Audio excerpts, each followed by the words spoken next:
अस्सलाम वालेकुम। उम्मीद है सब लोग खैरियत से होंगे। आज 7 फरवरी 2024 है। कल 8 फरवरी 2024 जुमरात वाले दिन पाकिस्तान में जनरल इलेक्शंस होने जा रहे हैं। काफ़ी डिले होने के बाद और काफ़ी टाइम के बाद जाके ये इलेक्शंस होने जा रहे हैं। बहुत ज़्यादा परेशानियां हुई, कन्फ्यूजन हुई, बहुत सारे मसले अभी तक चल रहे हैं। बहुत सारी सिचुएशन से निकलने के बाद ये इलेक्शंस फाइनली अब होने जा रहे हैं। और जिस तरह के इलेक्शंस होने जा रहे हैं वो शायद बहुत सारे लोगों को नज़र आ रहा है कि उसका क्या प्रोबेबल रिजल्ट होगा या किस डायरेक्शन में वो जा रहे हैं, कितने फ्री एंड फेयर इलेक्शंस होंगे। तो वो शायद बहुत सारे लोगों को या काफ़ी सारे लोगों को उसका अंदाज़ा होगा, नज़र आ रहा होगा। लेकिन उसके बावजूद एक आम शहरी को क्या इस तरह के इलेक्शंस के अंदर वोट डालना चाहिए, तो उस हवाले से मैं ऑलरेडी एक वीडियो बना के शेयर कर चुका हूँ, आप उसको भी देख सकते हैं। खैर, उसका लुबे लुबाब एक मेरा ओपिनियन है वो यही है कि किसी भी शहरी को अपनी ये रिस्पॉन्सिबिलिटी ज़रूर पूरी करनी चाहिए और उसके लिए जो भी वो एफर्ट कर सकता है उसको वो एफर्ट कर लेनी चाहिए और अपना वोट का जो हक है उसको ज़रूर इस्तेमाल करना चाहिए। चाहे इलेक्शन जिस तरह भी होते हुए नज़र आ रहे हैं, लेकिन हम मैदान खुला छोड़ नहीं सकते। तो हमें अपना वोट का हक ज़रूर इस्तेमाल करना चाहिए। और अगर आपके पास आपके शहर के अंदर, आपके इलाके के अंदर पोलिंग स्टेशन मौजूद हैं, वहाँ आप जाके आप वोट डाल सकते हो। तो थोड़ी सी एफर्ट करने से अगर आप अपना वोट कास्ट कर सकते हो, चाहे जिस भी तरह के इलेक्शंस आपको होते हुए नज़र आ रहे हैं, तो आपको वो अपना वोट का हक ज़रूर इस्तेमाल करना चाहिए। अच्छा, ओवरसीज़ पाकिस्तान के हवाले से मैं बात करना चाह रहा था कि उनको इलेक्शन प्रोसेस के अंदर किस तरीके से इंक्लूड किया जा सकता है, उनकी पार्टिसिपेशन को किस तरीके से बेहतर बनाया जा सकता है, उसको इंश्योर किया जा सकता है। क्योंकि बहुत सारे ओवरसीज़ पाकिस्तानी, मेरी तरह की जो ओवरसीज़ पाकिस्तानी, वो ये सोच रहे होंगे यार हमें भी इस इलेक्शन के अंदर पार्टिसिपेट करना चाहिए था, हमें भी अपना वोट कास्ट करना चाहिए था। लेकिन ऑब्वियसली वो पाकिस्तान से अगर बहुत ज़्यादा दूर रहते हैं, क्योंकि बहुत सारे लाखों पाकिस्तानी जो पाकिस्तान से बहुत ज़्यादा दूर रहते हैं। बहुत सारे लोग तो मिडिल ईस्ट में रहते हैं, बहुत सारे लाखों पाकिस्तानी मिडिल ईस्ट के अंदर हैं, लेकिन बहुत सारे लाखों पाकिस्तानी भी यूरोप के अंदर, वेस्ट के अंदर, अमेरिका के अंदर, ऑस्ट्रेलिया के अंदर रहते हैं, जो पाकिस्तान से काफ़ी ज़्यादा दूर हैं। और पाकिस्तान तक ट्रैवल करने में, पाकिस्तान जाने में लाखों रुपये का खर्चा आता है, बहुत ज़्यादा एफर्ट करनी पड़ती है उनके लिए। और किसी के पास रिसोर्सेज होती हैं, किसी के पास नहीं होती, किसी के कोई भी सिचुएशन हो सकती है, कोई भी मसले मसाइल हो सकते हैं। तो इस तरह के पाकिस्तानी जो पाकिस्तान से बहुत ज़्यादा दूर रहते हैं और पाकिस्तान के इलेक्शन में वोट डालना चाहते हैं, उनकी ख्वाहिश है अगर उनके लिए वसाइल पैदा किए जाएं, उनके लिए ऑप्शंस अवेलेबल किए जाएं, तो शायद वो अपना हिस्सा डाल सकें। तो उन पाकिस्तानीज के हवाले से थोड़ी सी बात करने की, आइडिया लगाने की कोशिश करेंगे। उनकी पार्टिसिपेशन को किस तरीके से इंश्योर किया जा सकता है या उनको किस तरीके से इस प्रोसेस के अंदर इंक्लूड किया जा सकता है। उसके अलावा एक बात ये भी हो सकती है कि बहुत सारे पाकिस्तानी जो यूरोप के अंदर रहते हैं, मिडिल ईस्ट में रहते हैं या किसी और मुल्क में रहते हैं, तो वो शायद सोच सकते होंगे या सोचते होंगे कि हम भी शायद चले जाते, ट्रैवल करके चले जाते, कॉस्ट बेयर करके चले जाते, अगर एक फ्री एंड फेयर इलेक्शन होता हुआ नज़र आ रहा होता कि हमारे वोट की कोई अहमियत होगी और हमारे वोट से कोई इम्पैक्ट पड़ेगा। अगर इस तरह का माहौल होता तो शायद पॉसिबल है कि बहुत सारे ओवरसीज़ पाकिस्तानी ट्रैवल करके, कॉस्ट बेयर करके पाकिस्तान आते और अपना वोट कास्ट कर लेते। तो ये भी हमारे लिए एक अनफॉर्चुनेट सिचुएशन है। इस तरह के इलेक्शन होते हुए नज़र आ रहे हैं, वो काफ़ी ज़्यादा एक ड्रामा किस्म के इलेक्शन होते हुए नज़र आ रहे हैं। तो उसकी वजह से बहुत सारे ओवरसीज़ पाकिस्तानी डिस्करेज हुए होंगे मेरे हिसाब से इस इलेक्शन प्रोसेस का हिस्सा बनने में, तो जो कि एक अनफॉर्चुनेट सिचुएशन है। कोई भी हुक्मरान है, किसी भी लेवल के ऊपर है, तो उसको ये सोचना चाहिए कि इस चीज़ को किस तरीके से अवॉइड किया जा सकता है, इस चीज़ को किस तरीके से बेहतर बनाया जा सकता है और अपने लोगों की, ओवरसीज़ पाकिस्तानीज़ की इन्वॉल्वमेंट को किस तरीके से इसमें शामिल किया जा सकता है या उसको इंश्योर किया जा सकता है। अच्छा, जस्ट ओवरऑल आपको एक आइडिया देने के लिए अगर हम बात करें कि एक ओवरसीज़ पाकिस्तानी जो यूएसए के अंदर रहता है, ऑस्ट्रेलिया में रहता है या पाकिस्तान से काफ़ी दूर रहता है, तो वो क्या सोचता होगा या उसके जहन में क्या सवाल आ सकते हैं जब इस तरह के इलेक्शंस को वो होते हुए देखता है। तो वो सोचता होगा या उसके जहन में इस तरह के सवाल आते होंगे, यार मैं पाकिस्तान चला जाऊं, मुझे इतनी कॉस्ट आएगी, मैं किसी ना किसी तरीके से कोई ना कोई बंदोबस्त कर लूँ, अपने वसाइल इस्तेमाल कर लूँ, क्योंकि उन ओवरसीज़ पाकिस्तानीज़ के लिए पाकिस्तान जाने के लिए लाखों रुपए का खर्चा है और उसके बाद बहुत लंबा एक सफ़र तय करना है, ट्रैवल करना है। तो वो जो सारी सिचुएशन है, वो जो सारी मुश्किलात हैं, तो उन सारी मुश्किलात को सामने रखते हुए, कॉस्ट को सामने रखते हुए, उसके और बहुत सारे मामलात हो सकते हैं, उसके और बहुत सारी रिस्पॉन्सिबिलिटीज़ हो सकती हैं, प्रोफेशनल कमिटमेंट्स हो सकती हैं। तो उन सारी चीज़ों को कॉम्प्रोमाइज़ करने के लिए वो देखता है कि मैं इन चीज़ों को कॉम्प्रोमाइज़ करूं और उसके नतीजे में मुझे क्या हासिल होगा, क्या मेरे वोट की अहमियत होगी, नहीं होगी। मैं इतनी ज़्यादा कॉस्ट बेयर करके, इतना ज़्यादा सफ़र करके पाकिस्तान जा रहा हूं, तो उसके बाद क्या मेरे वोट काउंट होगा, एग्जैक्टली क्या मेरे वोट की अहमियत होगी या नहीं होगी। तो जब इस तरह के इलेक्शन होते हुए नज़र आते हैं, तो इन सारी चीज़ों को देखते हुए फिर उसको उस तरह की मोटिवेशन नहीं होती या उसका उस तरह का इंटरेस्ट डेवलप नहीं होता, ये एक नेचुरल बात है। ठीक है, जब आपको नज़र आ रहा होता है कि यार नाइंसाफ़ी हो रही है, फ्री एंड फेयर इलेक्शंस होते हुए नज़र नहीं आ रहे, तो क्या मुझे इतनी ज़्यादा एफर्ट, इतनी ज़्यादा कॉस्ट बेयर करनी चाहिए और इतने ज़्यादा कॉम्प्रोमाइज़ करने चाहिए इस तरह के इलेक्शन के अंदर पार्टिसिपेट करने के लिए,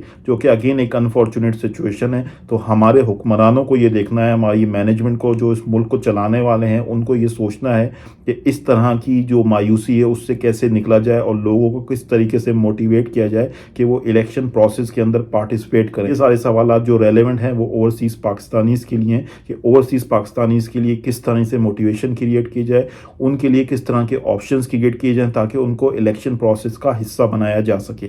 अच्छा, अब बात करते हैं कि क्या क्या पॉसिबल ऑप्शंस हो सकते थे या आगे आने वाले इलेक्शंस में क्या क्या पॉसिबल ऑप्शंस हो सकते हैं ओवरसीज़ पाकिस्तानीज़ को वोटिंग का हिस्सा बनाने के लिए या उनको वोटिंग के अंदर इंक्लूड करने के लिए।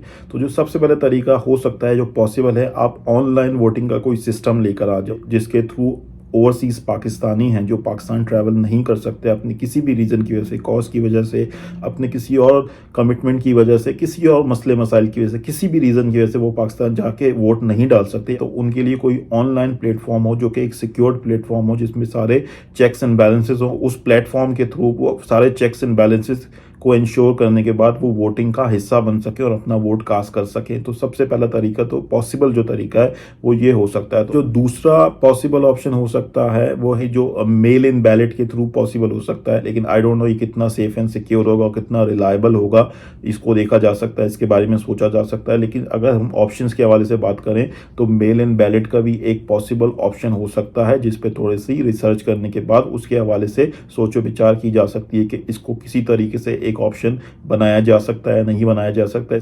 और आई थिंक लीस्ट, जो सबसे कम दर्जे की चीज़ है जो किसी के लिए भी पॉसिबल हो सकती है और आसानी से पॉसिबल हो सकती है हमारे इलेक्शन कमीशन के लिए, हमारी इंतज़ामिया के लिए, हमारे करता धरता लोगों के लिए, वो ये है कि कम से कम लोगों को ये पता हो कि यार किस साल के अंदर, किन महीनों के अंदर इलेक्शंस होने जा रहे हैं, कोई अनसर्टेनिटी ना हो, कोई इफ्स एंड बट्स ना हो। जैसे मिसाल के तौर पे पता है कि अगले साल 2024 के अंदर जुलाई में या अगस्त में इलेक्शंस होने जा रहे हैं, तो जो ओवरसीज़ पाकिस्तानी हैं अगर उन्होंने पाकिस्तान का ट्रिप प्लान करना है तो उसके हवाले से वो अरेंजमेंट कर लेंगे, अपने कॉस्ट के हवाले से, अपने बाकी जो कमिटमेंट्स हैं उसके हवाले से। अगर मिसाल के तौर पे वो छुट्टियों पे आते हैं या किसी और तरीके से उन्होंने पाकिस्तान का ट्रिप प्लान करना है तो उसके हिसाब से वो अपना ट्रिप प्लान कर लेंगे।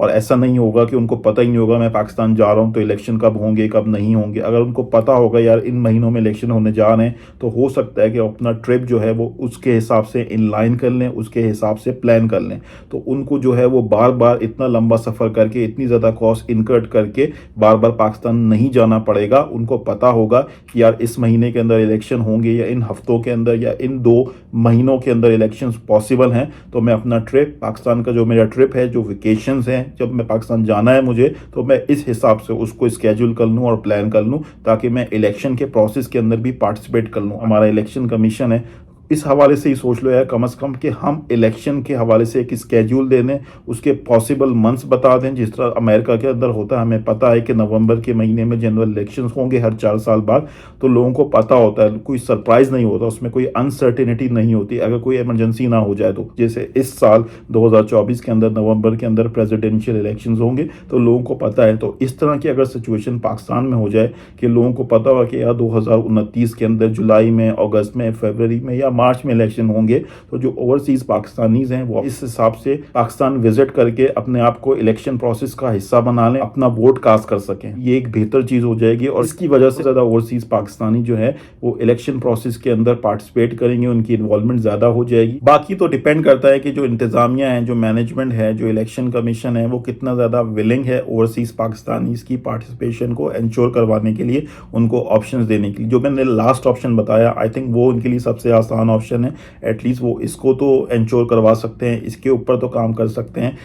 अच्छा, आखिर में जो लोग पाकिस्तान के अंदर मौजूद हैं, जो पाकिस्तानी शहरी हैं, वहाँ पे हैं, उनके लिए मेरी तरफ से यही ओपिनियन है, मेरी तरफ से यही राय है कि आपको अपना वोट ज़रूर कास्ट करना चाहिए, क्योंकि आप वहाँ पे मौजूद हैं। आपके पास उस तरह के मसाइल नहीं है जो किसी एक ओवरसीज़ पाकिस्तानी को फेस करने हैं या उसको फेस करने पड़ सकते हैं। आपको वो कॉस्ट इनकर नहीं करनी, आपको वो कॉम्प्रोमाइज़ नहीं करने, आपको पब्लिक हॉलीडे मिल रहा है, आप वहाँ पर मौजूद हैं, आपके करीब जो है वो पोलिंग स्टेशन बने हुए होंगे, तो आप वहाँ जाके अपना वोट कास्ट करें। और सिर्फ इस बुनियाद के ऊपर कि आपको ये इलेक्शन फ्री एंड फेयर होते हुए नज़र नहीं आ रहे, तो आप अपना वोट वोट कास्ट ना करें, ऐसा ना करें। आप वोट ज़रूर कास्ट करें, आप अपना वोटिंग का राइट ज़रूर इस्तेमाल करें, मैदान को खुला मत छोड़ें। मैदान आपने खुला नहीं छोड़ना।